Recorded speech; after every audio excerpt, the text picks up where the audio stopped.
Nous sommes le 3 mai 2023. Toutes et à tous, merci mesdames et messieurs de nous suivre sur Congo Buzz Télévision, votre émission Grande Tribune. C'est parti pour ce jour. Nous avons 4 invités sur ce plateau avec qui nous allons échanger sur 2 thématiques principales.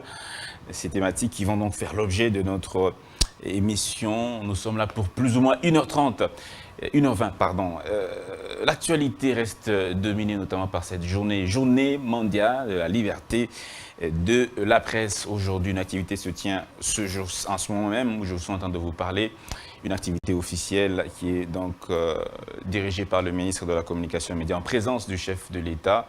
Et donc, nous vous donnerons des plus amples détails dans la soirée par l'entremise de notre rédaction. Autre nouvelle, Béni, 7 combattants ADF neutralisés, 3 armes à feu type AK-47, un colis de produits pharmaceutiques récupérés par les FARDC dans le village de Kamwanga, riverain du parc national des Virunga, chefferie de Bachou. Les ADF continuent de se vivre dans cette partie du pays de l'Est de la RDC. Est de la RDC toujours, selon le sénateur Célestin Vunabandi, les rebelles du M23 rançonnent la population à Rutshuru avec une taxe illégalement instaurée et se partagent les recettes récoltées avec les forces de l'EAC. C'est un notable sénateur Célestin Vunabandi. Mesdames et messieurs, à toutes et à tous, c'est un immense plaisir d'être encore une fois avec vous dans cette émission. 2 thématiques nous réunissent aujourd'hui. Nous parlerons premièrement des partis politiques. Les partis politiques en République démocratique du Congo, quel est leur apport, l'apport des partis politiques en RDC? Deuxièmement, élection du type moderne, tel que nous connaissons aujourd'hui. Quelle est la plus-value, quel est l'apport, la plus-value dans notre société? On parlera comme le président Chirac, c'est un luxe, les élections sont un luxe pour l'Afrique subsaharienne. Voilà, un immense plaisir, 4 invités avec moi, à ma droite, un premier venu, un tout premier, première apparition avec M. Joseph Loutou, M. Junior Loutou Mabangou, vous êtes à l'UNC, cadre à l'UNC et analyste. Bonjour Monsieur Loutou. Bonjour Monsieur Del. Et merci beaucoup de faire votre premier pas avec nous. Monsieur Christian Bossembe, le président. Et le conseiller Patrick Sahel. Le conseiller Patrick Sahel. Tous ceux qui travaillent dans cette chaîne et tous les Congolais, ici au Congo et dans la diaspora. Et tous les Congolais de père et de mère. Et nous saluons donc Monsieur Patrick Sahel, là où il se trouve. Donc merci beaucoup. Alors, un biscuit. Monsieur Junior, pardon. Monsieur Junior Loutou. Oui. Un biscuit, une question d'actualité que vous souhaitez commenter avant de lancer le sujet. Question d'actualité, bon, écoutez, étant fils de journaliste, je crois qu'on peut parler de la liberté la liberté internationale de la presse. J'ai suivi que le président, il a reçu il est en cérémonie avec des journalistes, c'est une très bonne chose, donc preuve de la vitalité de notre démocratie. Et j'ai appris aussi que le nouveau classement, je crois au niveau international, on a gagné, je crois, 30 places. En 4 ans, c'est quelque chose de vraiment positif. Ça, on peut mettre sur le mandat du président Félix Antoine Tshisekedi Tshilombo. Donc, espérons qu'il va encore aller plus loin, qu'il y aura une vraie loi sur la presse, les états généraux, pour assainir aussi le milieu. Et puis, la mise en œuvre de ces états généraux avec toutes les recommandations aujourd'hui. Voilà. Donc, vous êtes le 4e pouvoir, c'est qu'on dit, non? Au 3e. Oui, voilà, donc il faudra qu'on vous donne les moyens de faire votre travail. Exactement. Et que je pense que le président de la République et ceux qui l'entourent sont motivés pour le faire. Donc il faudra soutenir ces initiatives et je trouve que c'est une très bonne chose. Merci beaucoup Monsieur Junior Loutou. En tout cas, la presse, on a besoin de soutien, la subvention de l'État congolais. On doit nous soutenir, sinon nous ne saurons pas jouer notre rôle comme il se doit. Alors, professeur Edieni, un biscuit aussi. Et merci beaucoup. Je pense que j'irai dans le même sens que mon ami. Mais moi, par contre, j'ai dit ceci. En fait, je soutiens ces progrès. Certes, il y en a.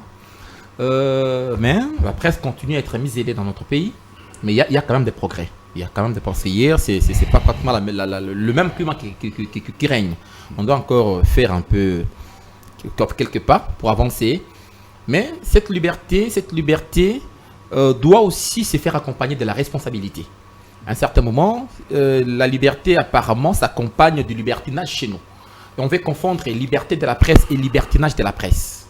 Donc, nous voulons aussi cette presse responsable. Donc, vous journalistes, que vous puissiez jouer votre rôle en toute liberté et responsabilité. Parce que je ne serai pas d'accord avec un journaliste qui se met au grand jour en train d'insulter les autorités du pays. Chez nous, ça se passe comme ça. À un certain moment, on est de l'opposition, mais on s'est dit, demain on sera au pouvoir. Hein? Mais s'il faut toujours acclamer ce genre de comportements, je pense, ça ne font pas pratiquement avancer la nation. Et je salue Bana Tchang, où ils sont, là ils sont. Très bien, à Tchang, nous avons juste un sérieux problème des infrastructures, certes routières. Chez nous, là, à Matankoumou, à Sans-Fil, il y a un problème. Juste, nous demandons au gouvernement provincial de pouvoir réhabiliter la route Matankoumou. Il y a maintenant la route cimetière Kubantek qui est déjà réhabilitée. L'autre fois, Eric en parlait ici. C'est en pleine réhabilitation, en cours de réhabilitation.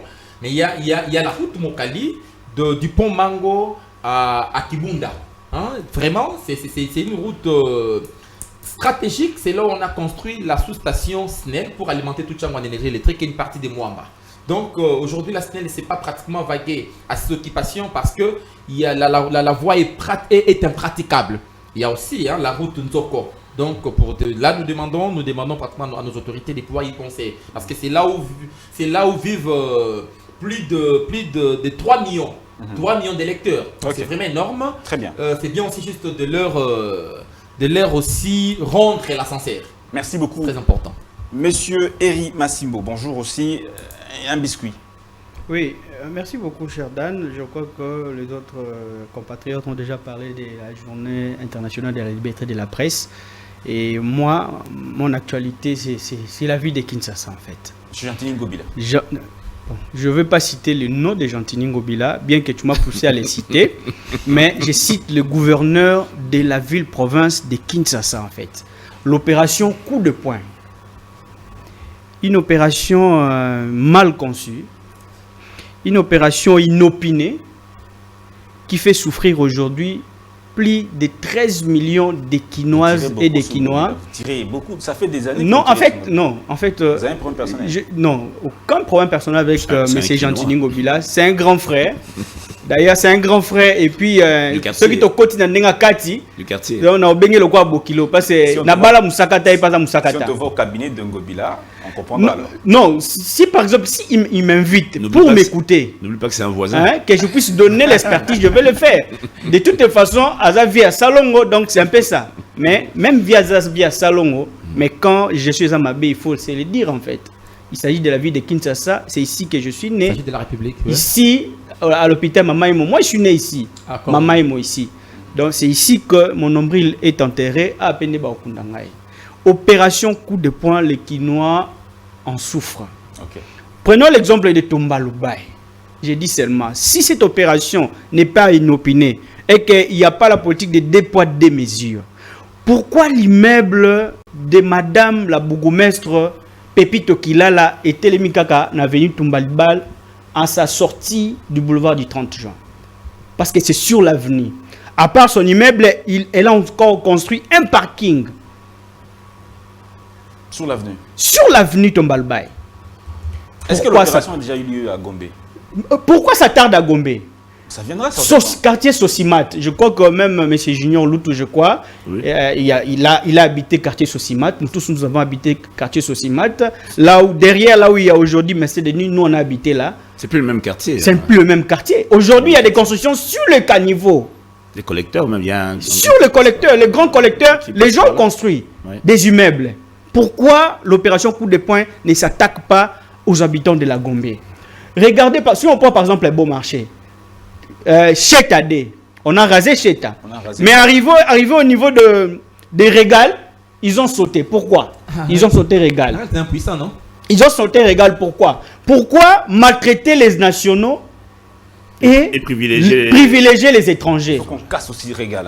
Hein? Logiquement, il faut qu'on casse. Logiquement, il faut qu'on casse. Après les gars, Régal, il y a Pizza Inn. Ah, juste à côté. Juste à côté. Pourquoi on a détruit, on a rasé Cheta qui est un Congolais et puis on laisse les étrangers. C'est le même couloir. C'est le même couloir. C'est le même couloir. En dehors de ça, je voudrais un peu répondre à ceux qui me disent, mais pourquoi ils osent soutenir chef d'État. Mais j'ai dit à ces compatriotes-là d'aller voir l'article 69 de la Constitution qui dit que le chef de l'État, il est le symbole de notre unité nationale. Le symbole. Et je sens que c'est une obligation alors pour moi en tant que Congolais et de surcroît ultra-patriote de pouvoir soutenir le chef de l'État, Félix-Antoine Tshisekedi Tshilombo, Mukalenga wa Bantu, Batu wa Mukalenga. Merci. On y va. Ce n'est plus l'ultra-patriotisme. C'est pas comme ça quand même. Mukalenga wa bascule dans autre chose. Batu wa Mukalenga. Mais c'est vrai que... Franchement, Eric Massine. C'est une obligation J'espère que vous n'allez constitutionnelle pas que le je faire la peux même chose. soutenir mon président de la République. Monsieur Joseph Mbenza, aussi à votre tour, hein? Ouais. Un biscuit. Ouais, merci pour la parole. Je salue le secrétaire général du parti, Augustin Kabouya, et tous les membres du parti, précisément ma cellule de Binza Telecom. L'introduction, ça pour ça. AK-47. Oui, c'est le secrétaire général du parti. C'est pas un Libanga, je crois bien. Non, je le salue.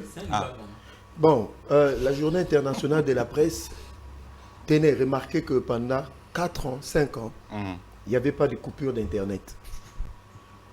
Ça, je suis d'accord avec mon frère, parce que nous savons qu'avant 2018, c'était compliqué. Ça se faisait, même la coupure de signal.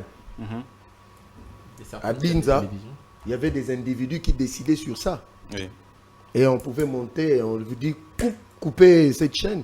Mais depuis que Félix Tshisekedi Tshilombo est au pouvoir, je crois que de ce côté-là, il faut quand même lui jeter des fleurs.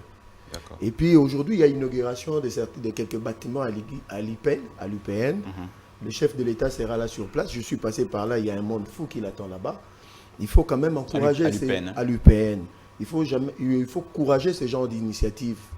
Parce que peut-être je pourrais me tromper. La dernière université construite au Congo, c'est en 1962. Ça, c'est... Tous ces vieux bâtiments, ce sont de Belges. Donc, nous, Congolais, pendant plus de 60 ans, on a foutu de la merde. Vous voyez un peu. Alors, quand quelqu'un est en train de poser ce genre d'actes, il faut l'encourager et lui dire que non, ce n'est pas encore assez. Vous pouvez encore faire mieux. C'est comme ça qu'on est patriote. Bien que c'est quand même pas suffisant vu la grandeur du pays. Hein. Oui, parce que 61 ans après, on n'a pas investi dans ces domaines, c'est compliqué. À l'IPEN aujourd'hui, c'est entre 30 et 40 000 étudiants avec le système LMD, parce qu'il y a les gens qui sont allés dans des universités privées pour faire le LMD. Maintenant, ils sont en train d'entrer dans les circuits officiels. Alors, il y a surpeuplement. Donc, il faut investir beaucoup. Parce qu'il y a aussi des bâtiments. Tenez, vous savez que pendant le régime de M. Kabila, on avait construit 2 bâtiments. Je crois que le professeur le sait. On produit des chômeurs.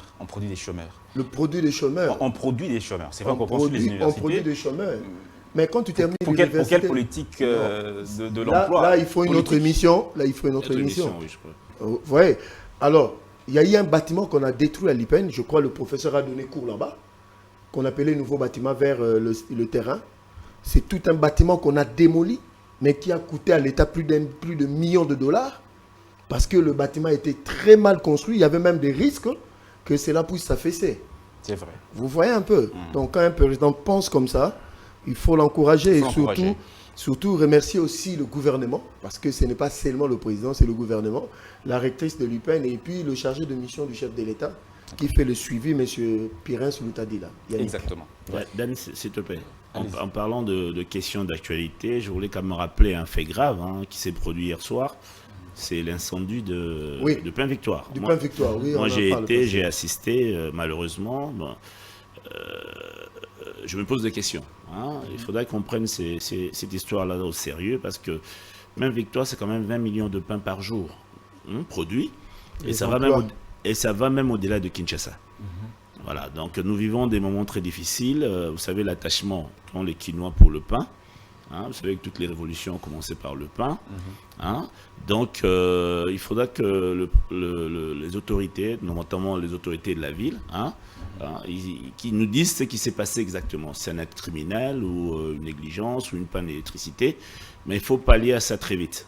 Vraiment très vite. Parce que je crois que dans les heures ou les jours qui vont venir, on va sentir le coup de cette histoire-là. Moi, j'étais là, j'ai assisté pendant 2-3 heures. Il y a eu même les pompiers de l'ONU, hein, la MONUSCO, qui est venu en renfort, malgré les nôtres qui ont fait quand même du bon travail. Et je crois que c'est la 2e ou la 3e fois comme incendie. Là, c'était UPAC? Non, toujours Pain Victoire. Hein, voilà. Aussi de... Et c'était hier soir. Hier soir, ça brûlait. Et vous ne l'avez pas signalé. La nuit, 21h, 20h. Je suis resté là jusqu'à minuit avant d'aller dormir. J'ai assisté. Mais il y a aussi la qualité de matériel, mais également aussi... donc, les mesures de sécurité ne sont pas pratiquement respectées. Lorsque vous entrez dans l'enceinte de l'autorité urbaine qui... C'est l'autorité urbaine, je pense que parce que moi, au-delà pratiquement de l'arrêté, que cela peut entraîner, mais il y a aussi des vies humaines à épargner. Ouais. Hein, lorsque les mesures de sécurité ne sont pas garanties, là où travaillent 2 gens, je pense que quelque part là, il faut... Nous sommes au 21e siècle. On se veut un État moderne et on doit être réellement moderne. Il faut la sécurité. Moderne, il faut sécuriser. Il faut juste respecter les mesures de sécurité. Surtout que beaucoup de mamans. De mamans. Oui, sont là, travaillent matin, midi, soir. Quelqu'un même m'a dit hier soir en disant, mais vous savez, Mukubwa, nous qui étions Nazandu, comme vendeurs et tout, depuis qu'ils ont fermé le grand marché, on s'est rabattu sur le commerce du pain. Franchement. Qui est déjà très rentable. Oui, alors maintenant, avec cette histoire-là, comment qu'est-ce qu'on va devenir? Vous ne parlez pas de qu'est-ce qu'on va devenir? Les emplois des parents qui seront en congé technique. Donc, le gouvernement est appelé à... Moi, je pense que les autorités doivent prendre ça très, très au sérieux. Le gouvernement provincial est appelé à intervenir. Il ne faut pas tout faire renvoyer au gouvernement central, non. Parce que là, on parle de l'économie. Là, on parle des économies. Il y a les autorités urbaines. Oui, on est au niveau de notre province, mais c'est une activité qui va au-delà de cette province. La province doit prendre ses responsabilités. Ça fournit aussi le Bas-Congo. L'État congolais peut aussi investir dans ce secteur-là, produit du pain par l'État congolais, parce qu'on ne peut pas laisser ce monopole-là au privé. Non, le modèle économique mis en place... Non, chacun est libre d'exercer l'activité économique. Mais on n'a vu autant de bolcheviques ou d'imposer.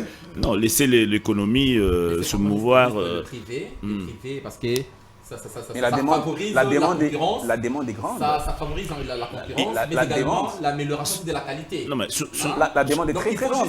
Non, la demande de mesures idoines pour attirer les capitaux, les capitaux en quête. Sous un autre plateau, je crois que Eri avait souligné le problème de crédit, l'accès au crédit aux nationaux. Je crois que tout ça aussi est lié. L'État congolais. Voilà. Il n'y a pas une banque.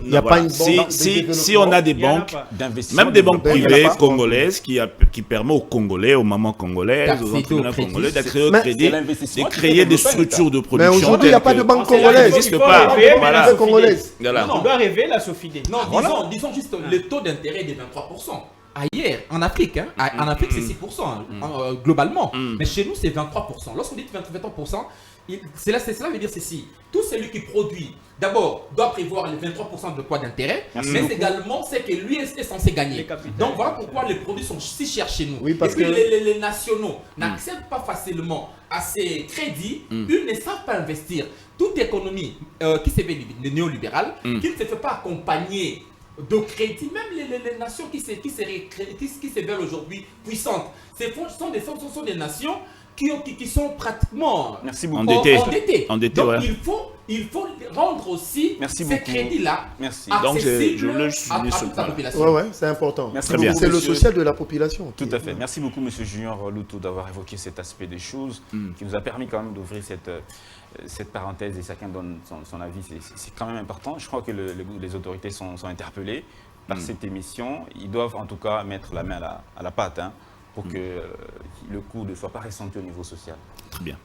Voilà, notre premier sujet du jour, c'est, comme je voulais envoyer à tous, c'est les partis politiques. Les partis politiques, on va chercher à savoir quel est l'apport, on va parler de notre pays, la RDC particulièrement, quel est l'apport de nos partis politiques dans notre société. on voit beaucoup de jeunes s'y ruer dans les partis politiques après avoir décroché leur titre universitaire. Et on les voit dans les médias, voilà, en train de défendre les partis politiques, défendre des hommes politiques. Qu'est-ce qu'apportent les partis politiques dans notre société de façon plus concrète? Depuis 1990, quand le président Mobutu a décrété le multipartisme. Je veux commencer avec les politologues, leur domaine particulier, M. Joseph. Quel est le rôle, quel doit jouer un parti politique dans un pays? Et est-ce que le parti politique du Congo joue vraiment leur rôle? Merci beaucoup pour la question, parce que ces genres de questions sont rarement débattues sur le plateau de télé à Kinshasa, pour connaître exactement, parce que là nous sommes dans le domaine de la politique pure, de la vraie politique. Parce qu'il y a une différence entre ceux qui parlent politique et ceux qui font de la politique. Dans des pays sérieux, ceux qui doivent parler politique souvent sont des anthropologues, des sociologues, des politologues, ceux qui ont fait les relations internationales. On peut prendre plus ou moins des juristes. Ou bien ceux qui ont vraiment été aux côtés des hommes qu'on appelle des hommes esprits, qui ont été longtemps en politique. Je peux citer Gandhi, je peux citer Etienne Tshisekedi Mulumba, je peux citer Kizenga, je peux citer beaucoup de gens qui sont des grands esprits, même Maréchal Mobutu, même Laurent Désiré Kabila, ce sont des grands esprits. Alors il y a eu beaucoup qui ont été à leur côté, qui ont appris de la politique. Alors, les partis politiques, d'abord par rapport à la loi, sont des faits privés. Faits privés. Mais les partis politiques ont un rôle majeur d'éduquer politiquement et civiquement la population. Si nous avons ce genre de dérives dans la société, parce que les partis politiques n'ont pas joué vraiment leur vrai rôle. Vous voyez, vous avez parlé de 1960, avant les indépendances, vous avez l'Abaco, vous avez de l'autre côté Lumumba avec son MLC, vous avez le PESA. Si vous regardez le comportement de l'homme politique d'antan, c'est différent aujourd'hui. Et ils avaient vraiment un objectif bien défini, clair, c'est arracher l'indépendance. Et ils s'y sont employés pour atteindre cet objectif. Vous voyez, vous remarquerez, c'est vraiment une période où les gens avaient cru aux partis politiques. C'est-à-dire, vous savez, en sciences politiques, en sociologie politique, on parle de discours politique, qui est le tendon d'Achille d'une gouvernance politique. C'est-à-dire, c'est les discours qui façonnent les leaders. C'est les discours qui façonnent la politique et le parti politique. Quel est le contenu de votre combat? Vous voyez, c'est les discours. Parce que quand on parle de partis politiques, on parle aussi des idéologies. Donc les partis politiques, le rôle actuellement, c'est avoir un discours cohérent, un discours accepté dans la société, un discours qui ramène un vent du changement. C'est ce que je comprends. Mais le vent du changement, mais il faut une idéologie politique qu'on distille dans la société. Vous allez voir d'antan Aristote, Karl Marx, tous ces érudits avaient un discours. Tous ces grands philosophes du passé, ils avaient un discours qui était accepté par la société et qui a façonné la société. Est-ce que la prolifération des partis politiques au Congo aujourd'hui démontre la crise que nous vivons?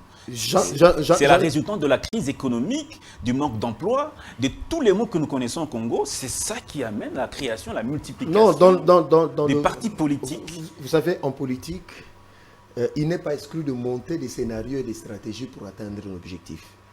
Un politologue sérieux le sait. Mais tu montes quel genre de stratégie pour quelle finalité? C'est seulement pour nous les Africains que les stratégies et les objectifs ont pour but de faire asseoir un individu au-dessus de tout le monde au lieu de l'intérêt général. Parce que en sciences politiques, le but c'est l'intérêt général.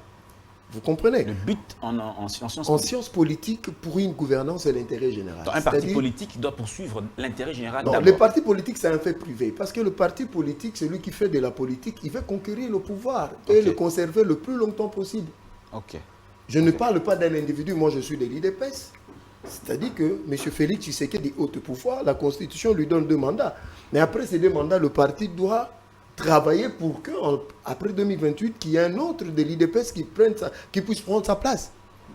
Ça deviendrait, parce que je crois que ce n'est pas dans la tête du président Félix, qu'après lui, ça soit encore lui. Là, ça créera de problèmes. Alors, l'objectif... 1 minute. Oui, 1 minute. Donc, vous avez parlé de la prolifération des partis politiques. Ça, c'est l'œuvre du maréchal Mobutu, après 1991. C'est l'œuvre du maréchal. Oui, mais ce n'était pas lui qui le voulait. C'était une pression sociale. Non. Normalement, si vous lisez la manifeste de l'Antille, il était prévu 2 partis. 2 partis. 3 partis. Plus ou moins 2 ou 3 partis. 3 partis. C'est déjà plus d'un parti. Non, déjà... 3 partis, on pouvait gérer. Mais le maréchal l'a rappelé dans son discours, après son discours du 24. Non, après son discours du 24, dans la soirée. Il disait, oui, voilà, il y a déjà le MPR. Il y a un autre parti, je crois, il parlait de l'UDPS sans le citer. Sans nous citer, nous. Voilà, et il faudra un 3e pour qu'on n'entre pas dans une forme de désordre. Parce que Maintenant, ça c'était le discours, mais dans la pratique, pour éteindre le feu de l'UDPS, il fallait commencer à débaucher, à créer des micro-partis politiques. Des partis mallettes, des partis familiaux, et qui n'avaient qu'un papa, une maman et les enfants.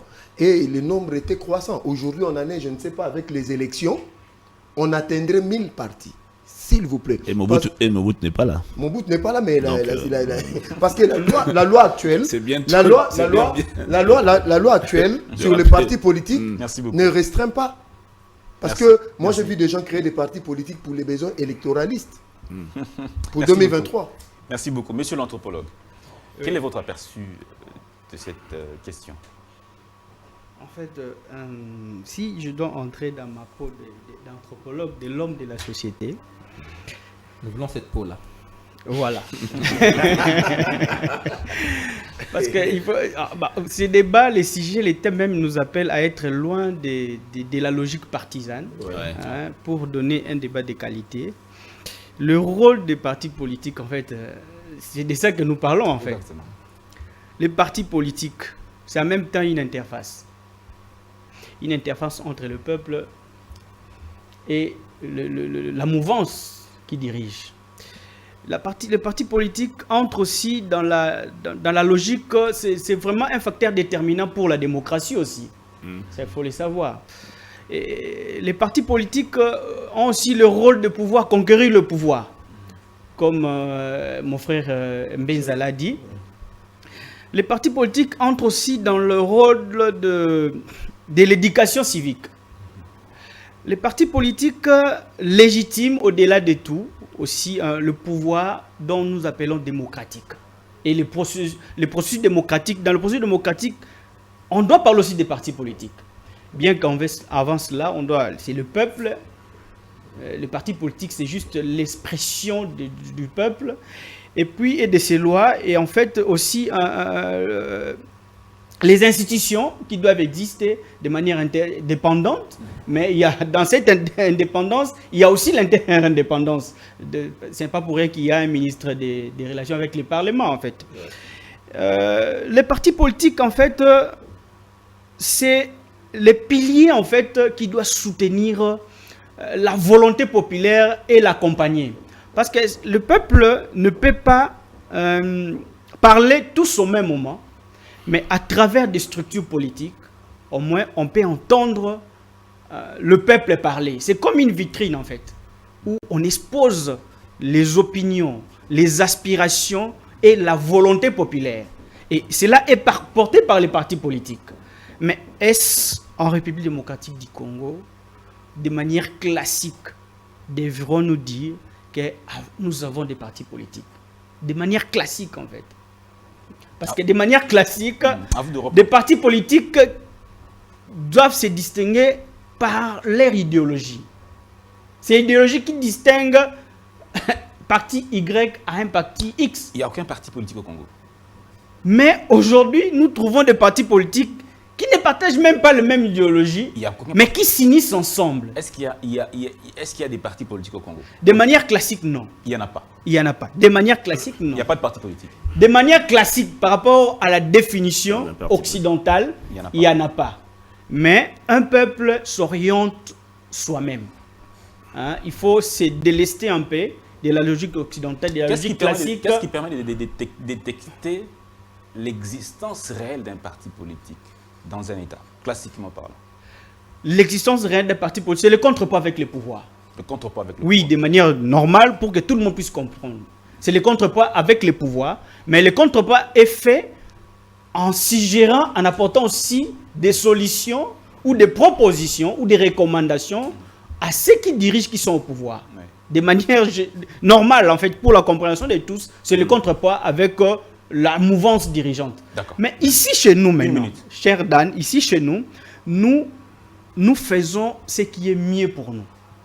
Et on doit le faire. Pour que nous puissions nous orienter selon nos aspirations, selon nos coutumes de fonctionnement des institutions. Parce que si on rentre chez nous-mêmes, en nous-mêmes les Congolais, l'opposition n'existe pas. L'opposition n'existe pas. Dans la cour royale, l'opposition n'existe pas. Et non plus aussi dans un royaume, dans des royaumes, l'opposition n'existe pas. D'accord. Mais il existe plutôt des gens qui sont là pour souffler à l'oreille du chef. Très bien. Là, tu parles du royaume empire. Là, c'est... Alors, monsieur Junior, votre point de vue. Voilà, au-delà de définitions qui ont été dites ici, la question est simple. Hein. Quel est l'apport? Voilà, jusque-là, excusez-moi, mais je n'ai pas entendu de réponse. Oui. Voilà. Donc, si on revient dans l'histoire, ça a été dit ici, dans les années 60, même avant l'indépendance, donc la BACO, le PSA et tout, l'objectif commun, c'était d'abord l'indépendance. Et le seul moment où ces politiciens congolais dans l'histoire ont vraiment été formidables, c'était avec le Front commun, quand ils se sont retrouvés autour de la table ronde. À Bruxelles, oui. Parce que ce soit la BACO, qui était un parti fédéraliste, ça il faut le rappeler. Le parti de Tchombe, fédéraliste, ça il faut le rappeler. Lumumba Kalonji, unitaire, ça il faut le rappeler. Donc logiquement, c'est des gens qui ne veulent pas gouverner ensemble. Parce qu'ils avaient des aspirations politiques différentes, même des idéologies différentes. Mais quand ils se sont retrouvés autour d'une table, hein, pour l'objectif indépendance pour le Congo, ils ont créé le Front commun. Ils ont dit, bon, mettons de côté nos divergences. Hein, en face de nous, nous avons les Belges et faisons front. Et c'est ce front-là qui a même sorti Lumumba de prison. Pour qu'ils viennent... Histoire de France, ça date pas d'aujourd'hui. Hein. Non, ça date pas d'aujourd'hui. Mais je dis c'était réel. Là, non, je dis c'est le seul moment où, à mon point de vue, où ils ont été sincères, les politiciens congolais. C'est-à-dire, il y en a qui se sont dit, mais Patrice est où? On ne peut pas continuer sans lui. Exactement. Même ceux qui, plus tard, vont aider à l'assassiner. Vous comprenez? Donc, c'est le seul moment. Et l'objectif, c'était le Congo. Libre et indépendant. Donc, on a fait venir Lumumba, ils ont négocié, on a obtenu l'indépendance. Et après, c'est parti dans tous les sens. Dans tous les sens. C'est ce qu'on voit jusqu'à aujourd'hui. La division. La division. Tout le monde veut être chef. Tout le monde veut occuper tel précaré. Tout le monde est plus intelligent. L'ego. Comprenez? Les partis politiques au Congo sont dirigés par des égos. Les égos. Et je vais le développer plus tard. Après, bon, on a eu la dictature. Hein. Les militaires ont dit, bon, dans tout ce foutoir-là, permettez-moi l'expression, on doit arrêter, on doit continuer. Mobutu a pris le pouvoir. Mais le manifeste des Antillais a été clair, par l'expérience. Pour ceux qui ont connu l'après ou pendant la période de l'indépendance, ils ont dit, bon, au lieu qu'on s'éparpille à 300, 400, 200 partis, on va créer un système à 2, 3 partis. D'abord, il y a le MPR qui est là, qui est le premier de partis, et puis les autres vont suivre. Bon, Mobutu, avec le temps, il n'a pas fait ce qu'ils avaient décidé entre amis, d'où les 13 parlementaires sont apparus. Mais on arrive en 91. Rappelez-vous, Mobutu rappelle encore cette histoire de 3 partis. Parce que les autres appelaient, avec la vague des conférences nationales, hein, liberté totale, hein, on se lâche, on dit tout, on balance tout. On t'a dit non, on fait une conférence constituante, je crois que c'est ça, où on redéfinit ce que doit être l'État congolais. Et moi, en tant que chef d'État, je suis au-dessus de la mêlée. Au-dessus de la mêlée. Voilà, et on a 3 partis. Mais ça part aussi dans tous les sens, jusqu'à aujourd'hui. Donc moi, je pense que l'apport de partis politiques congolais dans l'évolution de la société est négatif. Négatif, totalement négatif. Pourquoi? Parce que, mon ami l'a bien rappelé, hein, c'est des faits privés, c'est-à-dire de 1, dirigés par des égos, ça c'est des 2, et très peu ont l'esprit patriotique ou nationaliste dans les dirigeants. Très peu. Qu'est-ce qu'ils poursuivent dans la plupart des cas? L'intérêt personnel, pour la plupart. Non, il faut le dire, l'intérêt personnel. L'enrichissement, l'intérêt personnel pour eux, leur famille et l'entourage. Il faut le dire, c'est ça qui se trame dans ce pays, et c'est dramatique. C'est dramatique. C'est à la base de ce que nous connaissons comme... Quand vous avez fait la politique, le seul lieu où les gens peuvent s'enrichir, même les jeunes licenciés qui sont de l'IPN ou de l'UNIKIN, ils ne rêvent même pas de créer une entreprise. Il va dans un parti politique. Il veut aller dans un parti politique pour obtenir un poste, pour demain devenir PDG, ministre ou que sais-je. Alors, qu'est-ce que vous voulez que... Non, tout est à redéfinir. Tout est à redéfinir. Voilà. Pourquoi ça ne marche pas? Il a bien dit ici, en une minute, c'est une question d'idéologie aussi. D'accord. On ne peut pas, moi, je conçois mal un gouvernement où il y a le MLC et le PALU.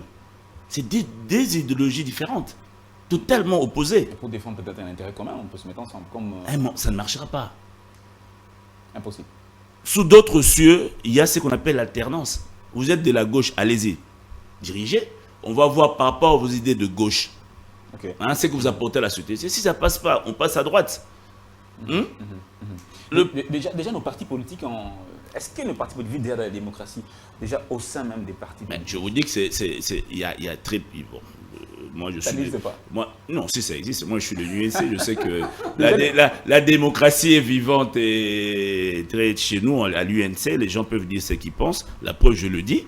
Voilà, maintenant, dans d'autres partis, je ne sais pas. Si on idolâtre des gens là-bas, moi, je ne sais pas. Mais il y a des partis, oui, ils sont très peu, où la vraie démocratie existe. Alors, si ça n'existe pas au sein des partis, comment voulez-vous que la démocratie existe au niveau général? Tu vois, ça n'existe pas. Tout d'abord, voilà. C'est pas les partis politiques. Mettons-nous d'abord d'accord sur les idéologies. Okay. Voilà, on va vous prenez tous les jeunes qui ont été au stade ou qui vont marcher demain avec l'opposition. Quand vous dites, bon, pourquoi vous soutenez Moïse Katumbi, quelle est son idéologie? Ils ne savent pas. Pourquoi vous soutenez Jean-Pierre Mbemba, quelle est son idéologie? Ils ne savent pas. Ils sont là à brandir des panneaux, à mettre des t-shirts. Et comment voulez-vous construire un État ou une nation comme ça? D'accord. Merci beaucoup. Professeur Diény, le constat général, ceux qui se vont dans les partis politiques, ils ne savent même pas quelle idéologie défendre. Ils s'y rendent pour des intérêts personnels. Mais comment changer ce paradigme qui est à la base de ce que nous connaissons aujourd'hui? Parce que le reflet de la gouvernance aujourd'hui, c'est certainement, ça vient des partis politiques.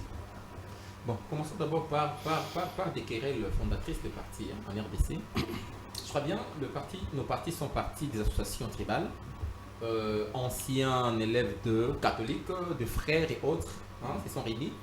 Je dirais ont été juste fondés ou créés par des oligarques de l'époque, adoptés par des blancs, c'est qui tenaient à tout près juste à former une élite. Il y en avait pas, ça les anciens évolués, c'est ce qu'on appelait les images culturelles. Les évolués, c'était juste des gens qui se considéraient comme des modèles nommés. Des gens qui mangeaient sur la table, qui avaient quand même des fourchettes, qui étaient un peu instruits. Et ces gens-là seront pratiquement à la base de la création de nos partis politiques. Ce sont des partis d'abord tribales. Dès le départ, l'objectif n'est pas celui pas tous, quand même. Quand vous prenez le MLC de Lumumba et Kalonji. Même le MLC de Lumumba. Le MLC de Lumumba est parti pratiquement... Fondé avec Kalonji. Oui, ils ne sont pas de la même tribu. Fondé avec Kalonji. Oui, voilà. C'est les partis nationalistes. Avant de se séparer. C'est un parti nationaliste. Voilà. Nous sommes en 1954. Voilà. En 1957, nous organisons nos premières élections. Elles seront pratiquement remportées à Kinshasa. Par les Bakongo. Par les Bakongo, la Bako. Donc c'est parti-là. Et c'est parti-là. L'objectif final n'est pas d'abord l'indépendance. Lisez le manifeste. Vous verrez que puis si vous lisez le professeur, c'est lui qui a parlé de 30 ans. Van Binsen. Van vous dit, dans 30 ans, la Bako, même sa réponse, parle pratiquement d'une indépendance progressive et non totale. Et les autres adhèrent à la vision de Van Binsen. C'est juste l'événement du 4 janvier qui va tout bouleverser et qui va même nous entraîner directement. Et puis les voyages de Lumumba, quand Lumumba est allé à Ghana auprès de Kwame Nkrumah et autres, c'est alors que Lumumba va s'imprégner un peu de cette lutte-là panafricaine au pouvoir. Il n'était pas seul, ce voyage-là. Bon, j'ai dit, il n'était pas seul, mais nous parlons... Il y a eu Arthur Pindi aussi, il y a eu, je crois... Voilà, juste nos partis sont d'abord partis de là. Le parti politique, école de formation de FITIR 4. Parti politique Angers, c'est les pouvoirs. Les pouvoirs, la finalité, c'est pratiquement l'atteinte de l'intérêt général. Mais chez nous, les partis sont créés par des oligarques qui, aujourd'hui, pensent que les partis sont des instruments qui leur permettent d'accéder, de participer à la distribution du surplus économique et financier que produit l'État. C'est-à-dire, aujourd'hui, nous avons le parti sont créés par des oligarques. Quelqu'un qui a un peu de moyens pour accéder au pouvoir. Parce que l'action au pouvoir chez nous, ce n'est pas pour réaliser l'intérêt général. Hein? Lorsque vous posez la question de la démocratie au sein de nos partis politiques, aujourd'hui, je vous dirais, en tout cas, on n'a pas de parti démocratique en RDC. Il n'y a aucun parti. Moins encore l'INC. Moi, je suis clair. Oh, non, Moins encore l'INC. Je vais vous démontrer. Non, mais commencez par votre propre parti politique. Voilà, c'est ça. Nouvelle-Élan, pas démocratique. Oui, papa, moi, je suis un analyste, s'il vous plaît. Je suis vraiment un analyste. Ah, ben, vous êtes cité là-dedans aussi, hein? Quand vous dites qu'il n'y a aucun. Aucun, vous êtes dedans. Quand j'ai dit aucun, on est dedans. Ah, d'accord. Ok, on est dedans. Ça va. Parce que... Je voulais juste avoir la précision. Ok. Soyons assimons, parce que c'est nous intellectuels. On ne veut pas assumer. Je crois bien l'avenir est sombre. Très sombre. L'avenir est sombre. On doit assumer. Lorsque vous parlez de la démocratie voudrait que dans nos partis qu'il y ait des congrès démocratiques où ces oligarques, un jour, peut-être, parce que vous verrez un oligarque de 80, 70 ans, hein, qui tient à rester dans la tête de son parti, de sa structure. Parce que pour lui, la structure, d'abord, c'est une structure après la mort où, lorsqu'on est un peu handicapé, vous la confiez comme structure, hein, vous la confiez à sa famille. On la confie à sa famille. Et aujourd'hui, nous devons juste rappeler que la démocratie a atteint son âge particulier. C'est là où le parti politique devient si important dans la gestion publique. Parce que tout ce qui s'est fait, tout ce qui se déroule, toute action est produit des partis politiques. Ce sont juste les états-majors de partis politiques qui définissent les comportements, la ligne partisane des acteurs, de parlementaires, parce que c'est éthique parlementaire. Pour être parlementaire, on doit d'abord se faire présenter par un parti politique. Mesdames, merci beaucoup. Il répond pas à la question. Hein. Pour être Premier ministre. L'apport dans notre société. C'est là où j'ai dit, c'est là où j'arrive. Maintenant, le parti politique. Là, vous nous faites la définition de ce qui doit être un parti politique. Oui, mais lorsqu'on dit l'apport, Depuis si l'apport serait, pratiquement l'amélioration de nos conditions, l'atteinte de l'intérêt général, on ne l'atteint pas. Nos partis politiques aujourd'hui sont des structures prédatrices. D'accord. Créées par des oligarques pour juste accéder, je dirais, au circuit financier, donc aux moyens financiers de l'État. Donc l'apport de nos partis politiques, ne forme pas, ne prépare pas, donc n'éduque pas. D'où je dirais, l'apport est sombre. D'accord. Votre temps d'antenne est épuisé. Malheureusement, vu le temps, je dois prendre la deuxième thématique. Je crois qu'on a suffisamment... Juste souligner un petit point sur cet apport négatif que produisent les partis congolais depuis une trentaine d'années. L'étape Sun City, c'est très important parce que là, il y a eu un gâteau qui s'appelle la RDC qui a été partagé à Sun City. Oui, par les partis politiques. Et même le groupe. Personne les avait mandatés là-bas. Ils les ont partagé ce gâteau-là. Sans légitimité. Et aujourd'hui, même quand vous êtes dans l'administration est rongée par des membres des partis politiques. Voilà. On ne peut pas travailler comme ça. Partout où vous allez, c'est selon les différents régimes, hein, dès que ça change, tel ministre change, on verse. Parti politique. Compétent ou pas compétent, on verse. Parti politique. Aujourd'hui, les gens qui sont dans l'administration depuis 20, 30, 40 ans, permettez-moi l'expression, ils ne font rien. Parce qu'on leur amène des membres du parti qui n'ont ni compétences, qui n'ont ni carrière. Et ça plombe l'émergence du pays. Et la bonne administration. Oui, voilà. Et ça, c'est des choses, il faut se le dire qu'il faut qu'on arrête ça. On va vers la catastrophe. Il faut qu'on arrête ça. Mais il faut savoir que le seul parti au Congo, c'est l'IDPS. Ah oui, c'est les seuls partis, vous avez raison. Alors, on va prendre... Les seuls partis au pouvoir. C'est le seul parti au Congo, c'est l'IDPS. Tout à fait, c'est le seul parti. C'est le seul On vous le concède. C'est-à-dire Je peux expliquer, je peux débattre. Alors, deuxième thématique. Élection à l'occidentale. Quelle plus-value dans notre société? Élection à l'occidentale. Est-ce que d'abord nos coutumes, nos empires, nos royaumes étaient déjà démocratiques avant qu'on parle des démocraties, élections à l'occidental. Monsieur, et vous êtes anthropologue, je vous passe la parole. Est-ce que nos empires, nos royaumes, empire Kuba, Lunda, le royaume Congo, même en Afrique de l'Ouest, tous ces empires-là, empire du Mali, est-ce que il y avait élection dans la façon de gérer la question au pouvoir? Non, dans la plupart des cas, il y avait cooptation. Cooptation. Des représentants de peuple qui devaient siéger dans la cour du roi. Il y avait cooptation. Et c'est ce que nous voyons aujourd'hui en pays démocratique du Congo, peu importe que nous disons, que ce sont des élections ou pas législatives qui vont se faire, machin. En fait, ce sont des cooptations qui vont se faire. Bien évidemment. Ce sont des cooptations. En fait, moi je dis, il n'y avait pas de démocratie à l'époque, il n'y avait pas d'élection. Non, la démocratie c'est quoi en fait? Ce sont les institutions qu'on appelle démocratiques, le pouvoir judiciaire, le pouvoir exécutif, le pouvoir et puis... qui est issu du peuple, du souverain primaire. Mais bien évidemment, croyez-vous que l'État Congo, le royaume Congo, n'était pas gouverné? Le royaume Congo était régi, avait 6 provinces à l'époque. Et dans chaque province, il y avait un gouvernement. Et là où il y avait le gouvernement, il percevait les taxes et les impôts. Donc, il y avait un ministre de l'économie, il y avait un ministre des Finances. Il y avait les assemblées, les ambassadeurs. Aujourd'hui, nous avons le pouvoir qui est issu des élections. Pourquoi s'inspirer l'occidentalisation de nos institutions? Ça, il faut se le dire. Il faut quelqu'un qui doit oser pour faire une rupture à tout ça. En fait, ce n'est pas le modèle occidental que nous voulons, en fait. Le modèle que nous voulons, c'est un modèle qui nous ressemble, qui vont nous mettre sur les rails du développement. Le pouvoir était héréditaire, c'est-à-dire qu'il transmet du père au fils, mais du fils au petit-fils. À partir de ce modèle héréditaire, de ce pouvoir héréditaire, on peut créer un autre modèle. On peut prendre l'Occident, les pouvoirs tels qu'ils sont définis par l'Occident, prendre les pouvoirs tels qu'ils sont définis par les communistes, et puis prendre le nôtre, voir quel modèle on peut créer pour proposer pour le développement de ces pays. Parce qu'aujourd'hui, dis-moi, qui est ce président-là qui a géré ces pays sans l'opposition? À un certain moment donné, 2 ou 3 ans, on voit toujours une partie de l'opposition se déverser dans le pouvoir.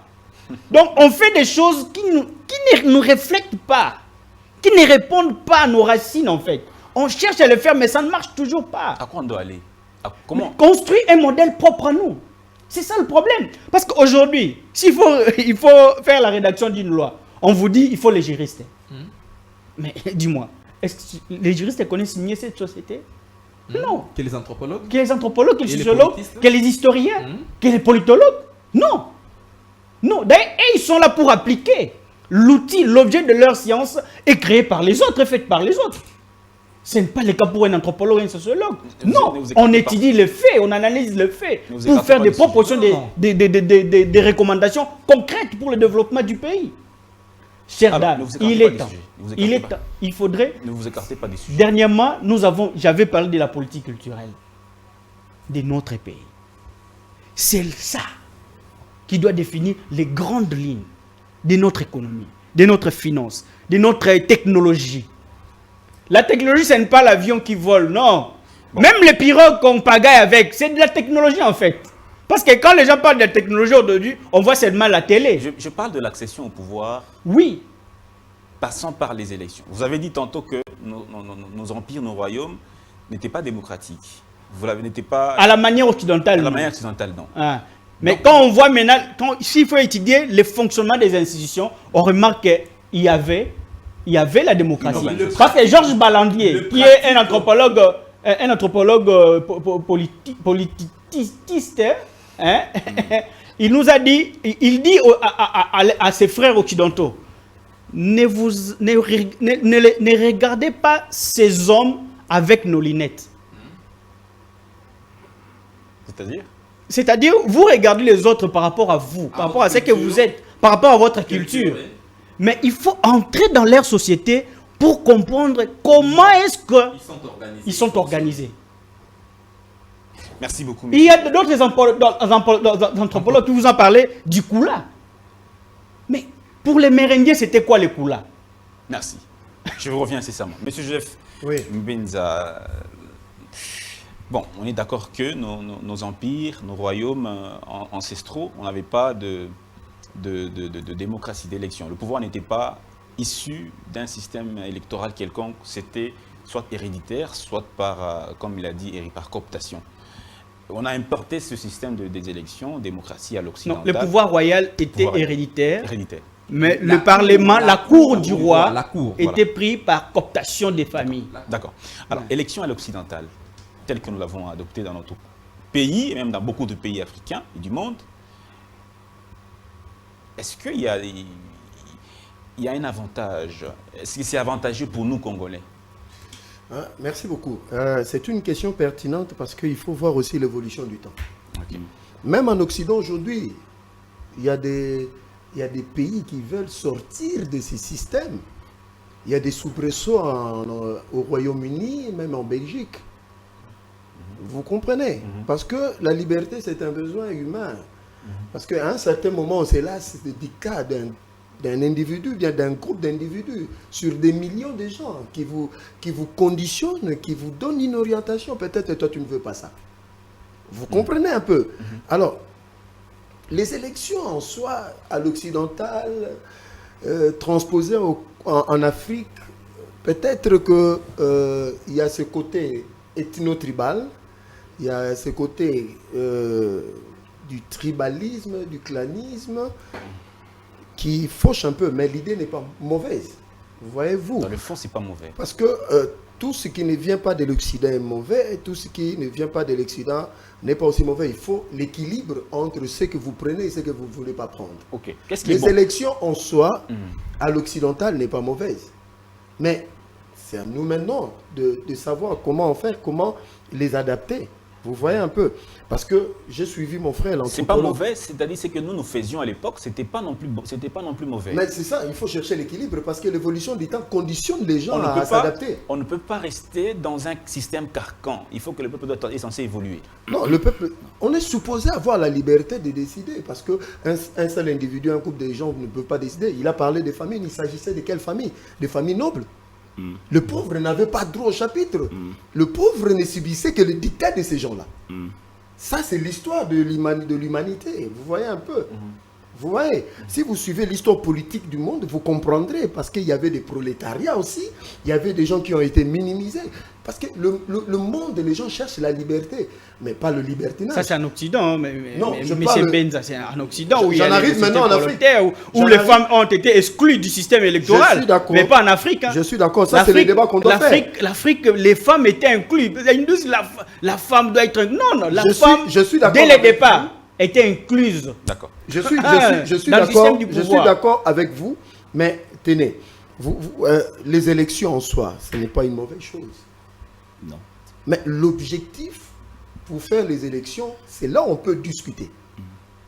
Parce qu'en politique, il y a ce qu'on appelle les enjeux. Vous comprenez? Quand on fait la politique, mon professeur Niemba nous disait toujours, en politique, il n'y a pas d'état d'âme. Ce qui a tué ce pays depuis 1960, en commençant par Kasavubu, Lumumba et tous les autres jusqu'aujourd'hui, parce que le Congolais, nous sommes trop dans les émotions et dans les sentiments.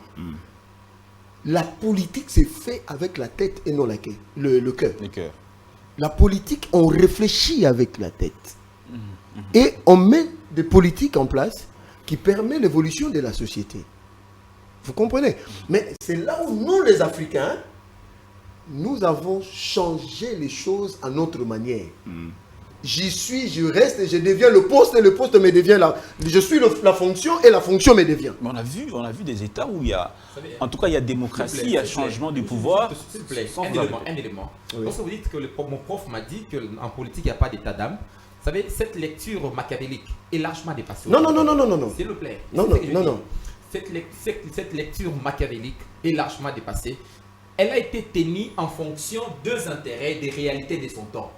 Aujourd'hui en politique, pas pour rien que vous avez vu la naissance des organisations des droits de l'homme et autres. Vous n'avez pas retiré Machiavel du programme universitaire. Monsieur le professeur, il est dépassé. Il y a ceci. Monsieur le professeur, en politique, il y a beaucoup de théoriciens. Il y a Kissinger et les autres. Il y a Mikhail Gorbatchev. Mais ils n'ont pas élagué cela. Non, je sais. Pourquoi Ça dépend maintenant du courant dans lequel vous êtes. Bon. Non. Le problème maintenant, quand je parle d'état d'âme, c'est-à-dire qu'on met de politique, je ne dis pas conserver le pouvoir à tout prix. Et à tout prix, parce que là c'est du machiavélisme. C'est là qui s'ingère revenir les autres changer. Mais je dis faire la politique sans état, c'est-à-dire mettre des politiques pour l'intérêt de la population. Parce que Machiavel vous conseille de rester au pouvoir comme Mobutu. Comme Mobutu c'était un adorateur de Machiavel, et certains pays africains, certains chefs d'État africains, même au niveau de l'Asie, qui sont des adeptes de Machiavel. Là, je suis d'accord. Mais Machiavel n'a pas évolué dans un contexte démocratique. C'est un conseiller d'un prince. Je suis d'accord. Qui est payé. Mais donc tous les dirigeants du monde... On est à quelques années-lumière de ce qui devait se passer. Je suis d'accord. Les théories ont commencé à changer à partir de 1990-1991. Non, les théories ont connu pratiquement une mouvance de l'Antiquité à ces jours. Il y a une trajectoire historique. Il y a eu des moments... Et puis ces théories ont été conçues en fonction de réalités temporelles de leur temps. Mais pourquoi il faut faire la politique sans état d'âme? Je vais vous expliquer. Aujourd'hui au Congo, pour finir, si un dirigeant provenant d'un parti politique, qu'on supposerait être national, parce que pour être un vrai parti politique, il faut s'implanter sur l'étendue de la RDC. Dans l'IDPS. Merci beaucoup, monsieur Joseph. Mais écoutez, qu'on arrête un voleur, un dirigeant, vous entendez une chose, regardez les états d'âme et les sentiments. Nous, les ressortissants de... Ça, c'est l'état d'âme, ça, ce sont des sentiments. D'accord. C'est là où je suis. Merci beaucoup. Dans une république, quand je suis dirigeant et que je dirige, j'ai volé, je dois rendre compte. Mais nous, ici au Congo, quand un premier ministre, un président, un ministre vole, quand on veut le toucher, nous les ressortissants d'eux. C'est là que je parle des émotions et des sentiments. Merci beaucoup. Quand on parle de la médiation de M. Chantini Ngobila, vous êtes contre lui. Non, mais comment ça? Mais les choses, quand ça ne marche pas, ça ne marche pas. Quand ça marche, ça marche. Parlons de la RDC particulièrement. La République démocratique du Congo. Il y a une chose que mon ami a bien souligné. Faut prendre ce qui est bien chez les autres. Voilà. Rejeter ce qui est mal. Il ne faut pas tout le temps être bloqué parce que ça vient de l'Occident. C'est pas bien. L'élection à l'occidental peut garantir au moins la liberté à celui qui vote d'être sûr que sa voix a été respectée. Et c'est ce qui se passe dans la plupart des pays occidentaux. La plupart. Voilà. Donc il n'y a pas d'action parfaite. Même aux États-Unis, il y a un problème aujourd'hui. Oui, j'ai dit la plupart. Je ne suis pas entré dans les détails. Et il y a des voies de recours aussi qui sont garanties par rapport à ce processus-là. C'est ça qu'on peut prendre. Parce qu'en Afrique, il y a peut-être 4, 5, 6 pays qui s'y appliquent. Dans l'élection à l'occidental, vous allez au Botswana, il n'y a jamais eu de problème. Exactement. Tout est une... Non, Botswana, c'est un pays, c'est une république, Botswana, oui. La république de Botswana, mais... Oui, Massiré et tout ça. Oui, il y a des élections. Botswana. C'est là la démocratie. Vraiment, c'est un pays où tout va bien. l'Afrique du Sud. Voilà, il n'y a jamais eu de problème parce que ce sont des gens sérieux. On doit lui mettre du sérieux dans tout ce qu'on fait, pas des sentiments. Parlons du cas de la RDC. Sur les élections, le problème avec la RDC... L'objectif des élections, c'est que nous puissions avoir... l'État puisse se reconstruire, améliorer sa façon de gouverner, que nous puissions avoir des enfants qui soient compétitifs dans les universités, que nous puissions... Là, je reviens sur les choix de société que nous devons faire. C'est-à-dire que les gens qu'on envoie au pouvoir...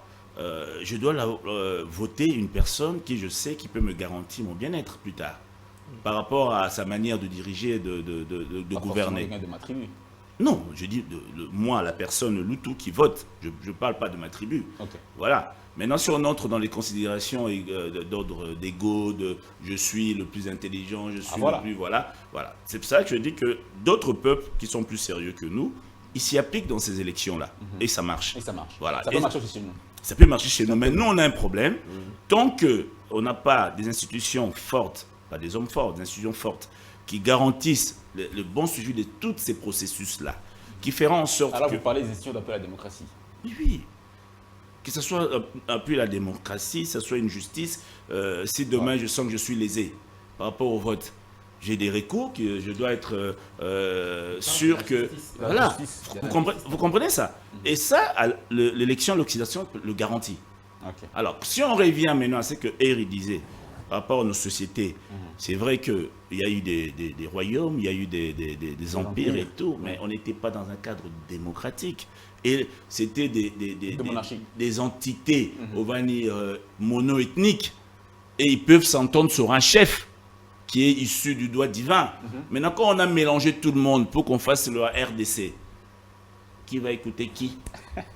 Mais si on ne se met pas d'accord sur un modèle. Mais il y a des États qui ne sont pas totalement démocratiques. Mais quand on voit les conditions de vie, c'est... Lesquels, par exemple? Si vous me parlez du Rwanda, ce qui pille le Congo et qui rend les rues de Kigali propres, ça c'est n'importe quoi. Non, la Chine justement, la Chine, le Japon, tous ces pays qui ont gardé leur tradition, ils ont pris ce qui était bien en Occident et ils ont maintenu leur tradition. Donc chaque État peut adapter. Oui, peut adapter. Bien évidemment, mais nous, son propre modèle de la gestion de la gouvernance. On perd du temps, au lieu de réfléchir, de mettre de l'intelligence dans tout ça, on perd du temps sur des débats d'ego, des personnalités d'individus. Pendant que la Chine a compris qu'ils ne seront jamais une démocratie à l'allemande ou à la française, ils ont choisi leur modèle et ça va. Le Japon, pareil. L'Inde, pareil. Je connais même un pays en Afrique où on vote avec des boules. Je crois la Gambie. C'est ça, non? Avec Adama Barrow, il y a eu l'élection. Oui, voilà. Vous comprenez? Donc, il faut se mettre autour d'une table. Si on estime que les élections à l'occidental nous coûtent trop cher, ce qui est vrai. C'est 1,130 milliard de dollars. Est-ce que c'est un choix de société d'aller sur cette voie-là, pendant que les 1 milliard ou les 2 milliards, on peut le mettre sur les routes, les hôpitaux, les machins? Oui, il faut en parler aussi. Mais non, il y a d'autres personnes qui vont me dire, oui, mais ça coûte trop cher. Mais si on ne détourne pas, s'il n'y a pas la corruption, on peut aller au-delà de 2 milliards. Vous comprenez un peu? Donc c'est un problème de choix. De raisonnement. De raisonnement, de choix de société par rapport à qui on veut mettre devant pour diriger le pays. Merci beaucoup, M. Junior, pour cet apport. Professeur Edieni, à vous aussi, je pose la même question.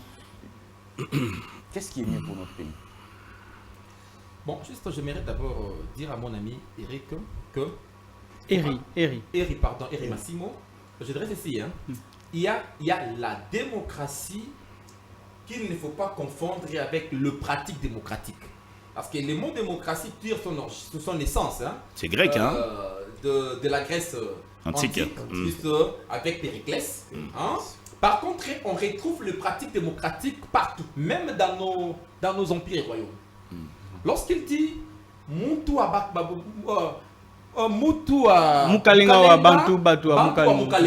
c'est-à-dire que le chef appartient au peuple et le peuple appartient au chef. C'est reconnaissent. Donc c'est reconnaissent dans le peuple se reconnaissent. Le peuple se reconnaît dans le chef. Donc, il fallait le dire. Vous comprenez que moi je ne suis même pas Boulouba, je maîtrise ça. Parce que c'est une question que j'ai évoquée dans avec le temps, on va tout s'apprendre. Un ami Louba, il parlait pratiquement de cet adage-là, Louba. Quand je lui ai posé la question, il m'a expliqué. C'est comme ça que je l'ai repris même dans l'un de mes ouvrages. Je dis ceci. En fait, les pratiques démocratiques sont anciennes dans nos sociétés traditionnelles. Tout à fait. Parce que l'arbre à palabres. Et Banga, chez le Bangala, et Banga, là où on s'est retrouvé le soir, le vieux du village, sous un arbre, ou soit quelque part là, en train de réfléchir, de prendre des grandes décisions. Et il y avait des arbres sacrés, sur lesquels on s'est réunis, ce n'était pas n'importe quel arbre. Donc, chez nous, aujourd'hui, la démocratie à l'occidental, là où il y a un problème, c'est parce que nous avons repris l'écriture occidentale sans l'esprit occidental. Ça, c'est un problème. Parce que cette démocratie... Et on ne le fera jamais, professeur. Le copier-coller. On ne le fera jamais. C'est de notre volonté. C'est de notre volonté. Non, mais c'est de notre volonté. C'est qu'on oublie. C'est que ça nous a été imposé. Les vieilles démocraties, ils sont passés par ce que tu disais là, les royaumes et tout. S'il y a eu la Révolution française, c'est parce qu'à un moment donné, il y a eu le peuple qui a dit que bon, pourquoi tu as toujours les mêmes... Mais c'est nous la parole. Non, laissez-nous, s'il vous plaît. Ah oui, quand même. Bon, voilà. Non, je voulais juste...